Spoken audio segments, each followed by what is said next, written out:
In today's video, I'm going to teach you how to shrink and invert a polygon selection. This quick technique is perfect when you want to isolate boundary areas, create clean edge loops, or prepare a mesh for targeted edits. We'll keep it simple and focused so you can follow along in most common 3D or image editing tools that support polygon or lasso selections.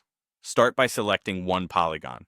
This first click does more than just pick a face. It tells the software that you want to work at the polygon level. If your program supports different selection modes, like vertex, edge, and face, this ensures you're in the right one.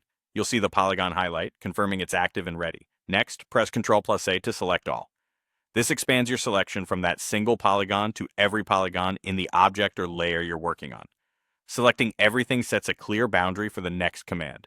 If you're on a system that uses a different shortcut, look for Select All in the menu. The key idea is that you now have the entire surface selected, which gives the software a complete outline to work with. Now go to the Select menu and choose Shrink Selection. Shrink trims the current selection inward by removing polygons along the outer boundary. Think of it as peeling off the outermost layer of your selection. Depending on your software, Shrink might reduce the selection by 1 ring per click, or it might open a small dialog to specify how much to shrink. Either way, the goal is the same.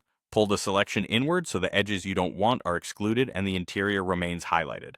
With that interior still selected, head back to the Select menu and choose Invert. Inverting flips the selection. Everything that was selected becomes unselected, and everything that was unselected becomes selected.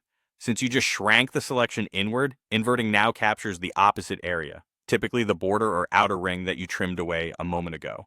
This is a powerful way to isolate edge regions without painstaking manual picking. A couple of quick tips as you work. If your viewport is busy, switch to a solid shading mode or enable selection highlighting to make the change more obvious. If shrink removes more than you intended, use undo and try again with a smaller shrink amount or fewer repeats. And if invert doesn't seem to flip what you expect, confirm that nothing else is hidden or locked. That's it. Select a polygon, select all, shrink the selection, then invert it to capture the boundary cleanly and efficiently.